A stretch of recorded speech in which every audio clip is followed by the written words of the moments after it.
नमस्कार दोस्तों। आज के हमारे इस वीडियो में हम आपके लिए करवा चौथ व्रत की संपूर्ण कथा लेकर आए हैं। बहुत समय पहले की बात है। किसी साहूकार के 7 बेटे थे और उनकी एक बहन करवा थी। सभी सातों भाई अपनी बहन से बहुत प्यार करते थे, यहाँ तक कि पहले उसे खाना खिलाते, फिर स्वयं खाना खाया करते थे। एक दिन जब करवा चौथ का व्रत आया तो करवा अपने ससुराल से मायके आई हुई थी। शाम को जब भाई खाना खाने बैठे तो अपनी बहन से भी खाने का आग्रह करने लगे, लेकिन बहन ने बताया कि आज उसका करवा चौथ का निर्जला व्रत है और वह खाना चंद्रमा को अर्घ देकर ही खाएगी। अपनी बहन को भूख प्यास से व्याकुल देख सबसे छोटे भाई ने पहाड़ी पर जाकर एक दीपक जला दिया और उसे चलने की ओट में रख दिया। वापस आकर अपनी बहन से कहने लगा, बहन चांद निकल गया है, तुम अर्घ देकर खाना खा लो। करवा भागी भागी अपनी भाभीियों के पास गई और कहने लगी, भाभी चलो चांद निकल गया, अर्घ देकर खाना खाते हैं। भाभियां सारी बात जानती थी। वो बोली, बाई साहब अभी आपका चांद निकला है, आप अर्घ देकर खाना खा लो, हमारा चांद निकलने में अभी समय है। करवा भोली भाली भाभीियों की ये बात नहीं समझ पाई और चांद को अर्घ देकर खाना खाने बैठ गई। जैसे ही पहला निवाला तोड़ा तो उसे छींक आ गई, दूसरा निवाला तोड़ा तो उसमें बाल निकल आया और तीसरा निवाला तोड़ते ही उसके ससुराल से खबर आ गई कि जैसी भी हालत में है तुरंत अपने ससुराल पहुँचे। सेठानी करवा को विदा करने के लिए जैसे ही कपड़े निकालने लगी तो कभी उसके हाथ में काला कपड़ा आए तो कभी सफेद। ये देखकर सेठानी को बहुत चिंता हुई और वह करवा से बोली, बेटा रास्ते में जो भी मिले उन सबके पैर छूटी जाना, जो भी तुझे बूढ़ सुहागन होने का आशीर्वाद दे तो वहीं अपने पल्ले में गांठ बांध लेना। माँ की ये बात सुनकर करवा अपने ससुराल के लिए निकल गई। रास्ते में जो भी मिला करवा उन सबके पैर छूती गई। सभी उसे खुश रहो सुखी रहो यह आशीर्वाद देते रहे, लेकिन किसी ने भी उसे बूढ़ सुहागन होने का आशीर्वाद नहीं दिया। अब करवा जैसे ही अपने ससुराल पहुंची तो घर के आंगन में छोटी ननद खेल रही थी। करवा ने जैसे ही ननद के पैर छुए तो वो बोली, खुश रहो सुखी रहो बूढ़ सुहागन हो, दूधो नहाओ पूतो फलो। छोटी ननद के ऐसा आशीर्वाद देते ही करवा ने अपने पल्ले पर गांठ बांध ली। जैसे ही वो अंदर गई तो देखती है आंगन में उसके पति का शव रखा था और उसे ले जाने की तैयारी की जा रही थी। यह देखते ही करवा रोने लगी, विलाप करने लगी और कहने लगी, मैं इन्हें कहीं नहीं ले जाने दूंगी, इन्हें कहीं मत लेके जाओ।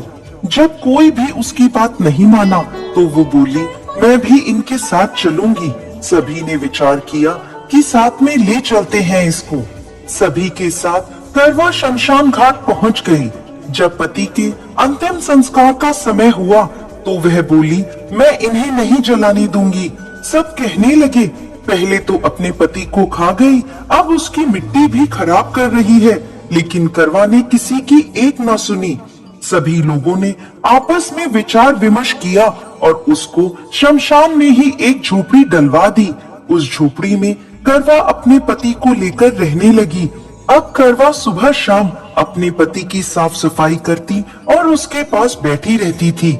सुबह शाम छोटी ननद आकर उसे खाना पानी दे जाया करती थी। अब वह हर महीने की चौथ का व्रत करने लगी। व्रत करती, चंद्रमा को अर्घ देती और जब पूजा करने बैठती तो चौथ माता प्रकट होकर कहती, करवो ले घड़ी बुखारी करवो ले, भाइयों की प्यारी करवो ले। तो करवा उनसे अपना सुहाग मांगने लगती। हर महीने की चौथ माता उससे कहती, तेरा सुहाग हमने नहीं, सबसे बड़ी चौथ माता ने लिया है, उनसे अपना सुहाग मांगना। ऐसे करते करते अश्विन की चौथ आई तो करवा उनसे कहने लगी, माता मैं 12 महीने से यहाँ बैठी चौथ का व्रत कर रही हूँ, अब तो मुझे मेरा सुहाग वापस लौटा दे। तब अश्विन की चौथ माता करवा से कहने लगी, तेरा सुहाग हम नहीं लौटा सकते, तुझसे बड़ी कार्तिक की चौथ माता नाराज है।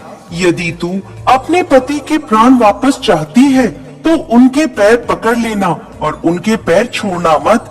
16 श्रृंगार का सारा सामान तैयार रखना। ऐसा कहकर चौथ माता अंतर्ध्यान हो गयी।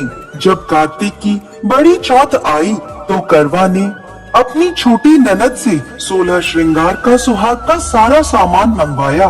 जब ननद ने जाकर माँ को यह बात बताई तो सास बोली, पागल हो गई है, जो मांगती है दे आओ।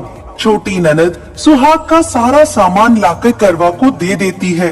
अब वह करवा चौथ का व्रत रखती है, चंद्रमा को अर्घ देती है और जैसे ही जोत करी तो चौथ माता उसके सामने प्रकट हुई और कहने लगी, करवो ले, घड़ी बुखारी करवो ले, 7 भाइयों की प्यारी करवो ले, दिन में चांद उगाने वाली करवो ले। तब उसने उनके पैर पकड़ लिए और बोली, माँ मेरा सुहाग मुझे वापस लौटाओ। ये सुन चौथ माता बोली, अरे तू तो बहुत भूखी है, 7 भाइयों की प्यारी है, तुझे सुहाग का क्या काम। तो करवा कहने लगी, नहीं माता, मुझसे बहुत बड़ा पाप हो गया, मेरे सुहाग को मुझे वापस लौटा दो माता। मैं आपके पैर तब तक नहीं छोड़ूंगी जब तक आप मेरा सुहाग मुझे वापस नहीं लौटाती। यह सुनकर चौथ माता ने करवा से एक एक कर सुहाग का सारा सामान मांगा और करवा उन्हें सारा सुहाग का सामान एक एक कर देती गई।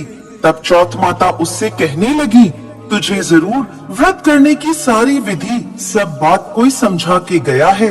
तो करवा कहने लगी, माता मुझे तो हालात ने सब कुछ समझा दिया है, आप बस मेरा सुहाग मुझे वापस लौटा दे।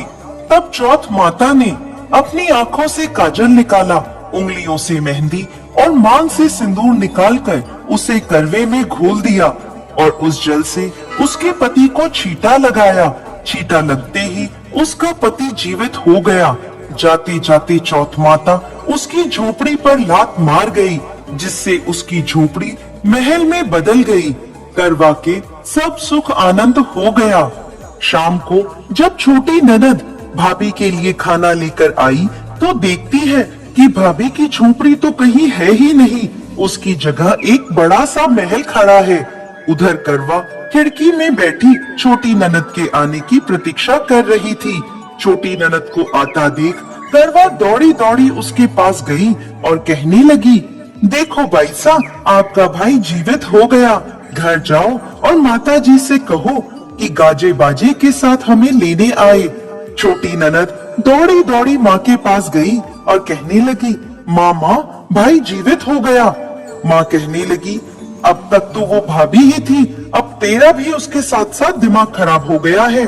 तो वह बोली, नहीं माँ, मैंने अपनी आंखों से देखा है, भाई जीवित हो गया है। ये सुन माँ और बेटी दोनों गाजे बाजे के साथ अपने बेटे और बहू के पास पहुँचे। बेटे को जीवित देख सास बहू के पैर छूने लगी और बहू सास के पैर छूने लगी और कहने लगी, माताजी देखो आपका बेटा जीवित हो गया। तो सास बोली, बहू मेरा बेटा नहीं, तेरा पति जीवित हो गया। मैंने तो साल भर पहले ही इसका अंतिम संस्कार कर दिया था, ये तो तेरे भाग्य से वापस आया है। हे चौथ माता, जैसी पहले साहूकार की बेटी के साथ करी वैसी किसी के साथ मत करना, और बाद में जैसे करवा के पति को लंबी आयु दी वैसे ही इस कथा को कहने वाले, सुनने वाले और हुकारा भरने वाले सब पर कृपा करना। जय चौथ माता।